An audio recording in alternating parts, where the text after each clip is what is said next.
Everybody tells you the same thing. German cars are money pits. Buying a used BMW or Mercedes is basically buying a very expensive wallet vacuum. You spend $15,000 on the car and then another $15,000 keeping it alive. I get it. I've heard that exact line thousands of times over more than 2 decades working in this industry. And for most German cars built after 2012, they're not wrong. But here's what nobody is telling you. There are 3 German SUVs sitting on lots across America right now. Dusty, marked down, dealers practically begging people to take them home. And they are some of the best vehicles you can buy under $20,000. Not good for a German car, not good considering the price, just flat out good. Not because they're perfect, but because they were built during a window of time when German engineers hadn't yet lost their minds, chasing unnecessary technology and features nobody asked for. These were built in the era when the obsession was still durability, still simplicity, still making something that would run. The number 1 vehicle on this list, I'm personally driving one right now with 210,000 miles on the clock. Never been stranded, never given me a reason to lose sleep, not once. This is the video the dealerships do not want you to watch. Let's get into it. I've spent over 20 years working on these vehicles, not reading about them, not just studying books, not making YouTube videos from a couch, actually turning wrenches on these high-end machines, pulling codes and running deep diagnostics, and watching cars come and go through my shop.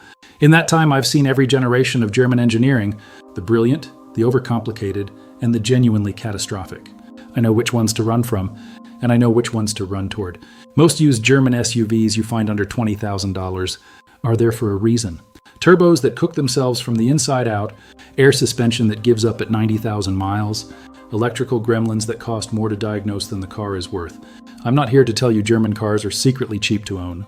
I'm here to tell you that 3 specific models from a specific era are the exception, and the market has no idea. Dealers can't move them off the lot. Buyers skip right past them. And that is exactly your opportunity. SUV number 1 on this list is the one I get the most pushback on. Every single time I mention these specific models, people hear the brand and they immediately shut down. Then I show them what's actually underneath and they go quiet. Let's start at number 3. Number 3, Volkswagen Touareg V6, 2011 to 2017. Here's a fact that will rearrange your brain a little. The Volkswagen Touareg and the Porsche Cayenne are built on the exact same platform. Same chassis, same fundamental architecture, same engineering DNA. Both share the same precision-crafted mechanical components. The Cayenne with similar mileage from a similar year is going to cost you $28,000 to $35,000 on a good day. The Touareg, you can find a clean one right now for $12,000 to $16,000. I had a customer come in about a year ago, a guy in his early 50s, contractor, drove hard and maintained everything on schedule. He wanted a used Cayenne. His budget was $22,000, and he had already found a 2013 model with 81,000 miles at a dealer asking $26,500. He wanted me to inspect it before he negotiated. I looked at it. Solid car. But I pulled up my phone and showed him a 2013 Touareg V6 with 74,000 miles at $14,500. He looked at me like I had lost my mind.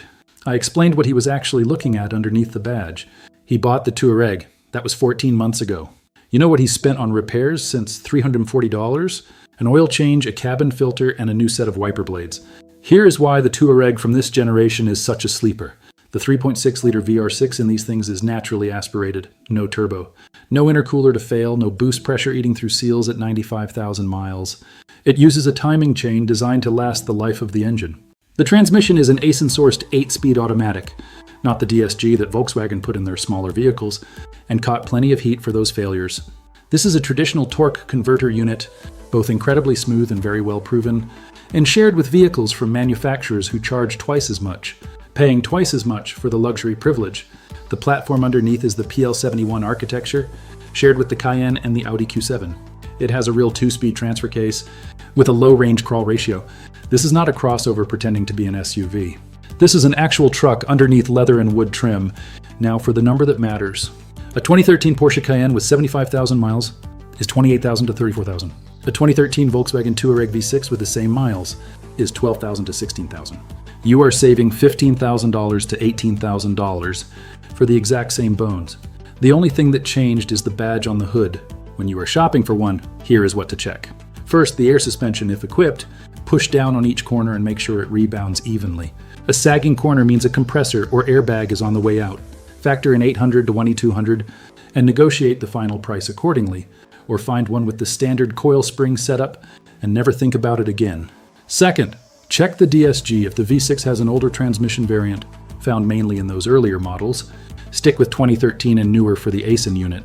Third, pull the oil cap and look for any white milky residue, which would indicate coolant mixing. Clean cap, you're golden. Fourth, test the four-wheel drive system. Make sure you test it in a spacious parking lot. Now, turn the steering wheel to full lock and drive a slow circle. Smooth and quiet means the system is healthy. If the Volkswagen Touareg has you reconsidering everything you thought about Volkswagen, the next one is going to make you genuinely angry, because it is sitting on dealer lots for less than a used Honda Accord, and it has 7 seats and a V8. Number 2, Mercedes-Benz GL450 Matic 2010 to 2016. When this truck rolled off the lot brand new, it started at $72,000. 7 seats, V8 power, full-time four-wheel drive, a ride quality that made passengers forget they were in an SUV. It was the family flagship of the Mercedes lineup, and it wore that title with authority.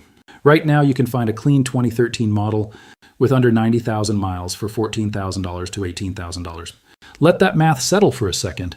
A woman came into my shop last spring, late 30s, 3 kids, a 4th grade teacher, with a long daily commute to work every single day, and a camping habit her minivan couldn't handle. She needed 7 seats, she needed AWD, and she had a budget of $28,000. She had already decided on a 2016 Toyota Highlander. I asked her to give me 5 minutes just before she signed anything on that dotted line. I showed her a beautiful 2013 Mercedes GL450 with 88,000 miles at $6,500.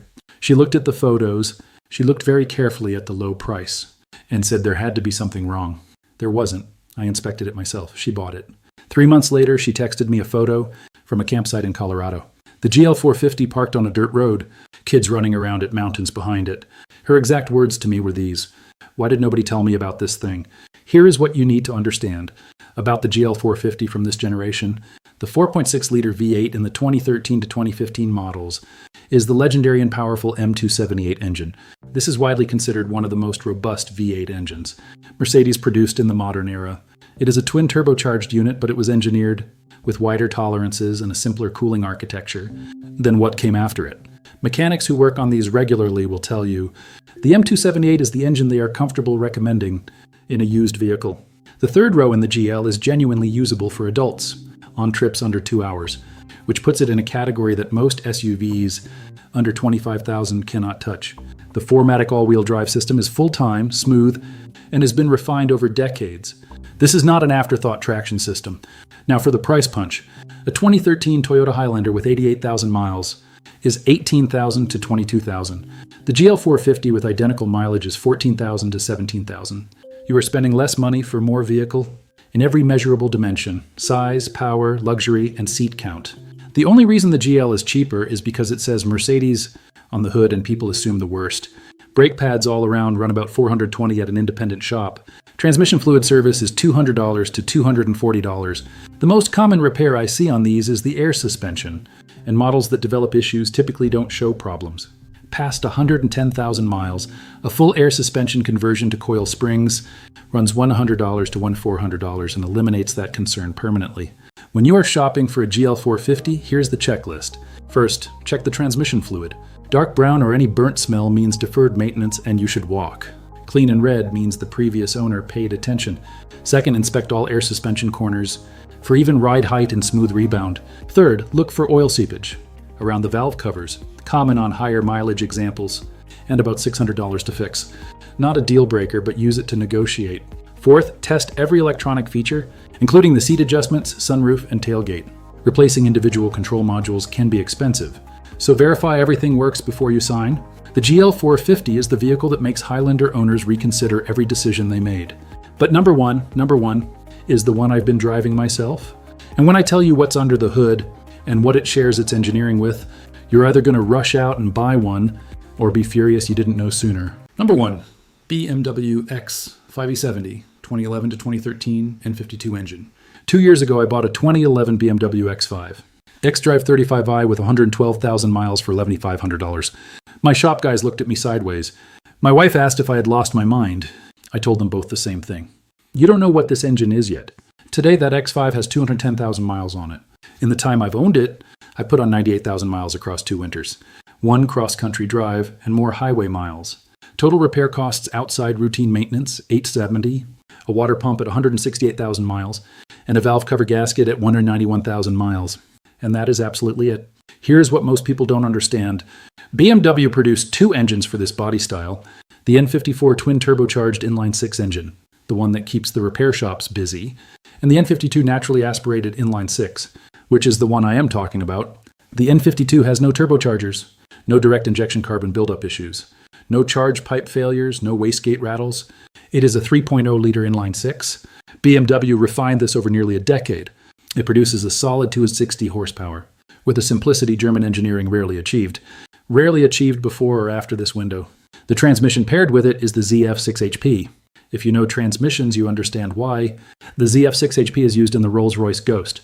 It's used in the Bentley Continental and sits inside a vehicle you can buy right now for under $15,000. The E70's xDrive system is sophisticated, proven over hundreds of thousands of miles by meticulous forum owners. The interior holds up, and the driving dynamics outclass anything in this price range. Driving an E70 X5 after a Highlander or CR-V is a complete recalibration of what an SUV can feel like. A 2011 X5 xDrive 35i with 90k miles is $10,000 to $15,000. Compare that to a $14,000 Audi Q7 with air suspension and timing chain concerns, or a $18,000 Lexus RX 350, which is reliable but slower and less engaging. It simply does not compare to anything else in this category. A 2016 BMW X5 to replace this one, the next generation with more technology and more complexity, is $22,000 to $28,000, and brings with it an entirely different maintenance profile. The E70 with the N52 gives you the BMW experience at a fraction of the cost of keeping up with it. When you are inspecting an E70 X5, here's exactly what to check.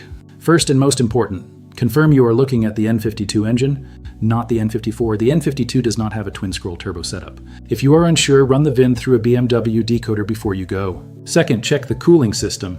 The water pump on the N52 is electric, and it is the most common failure point. A replacement runs $650 to $800 at an independent shop.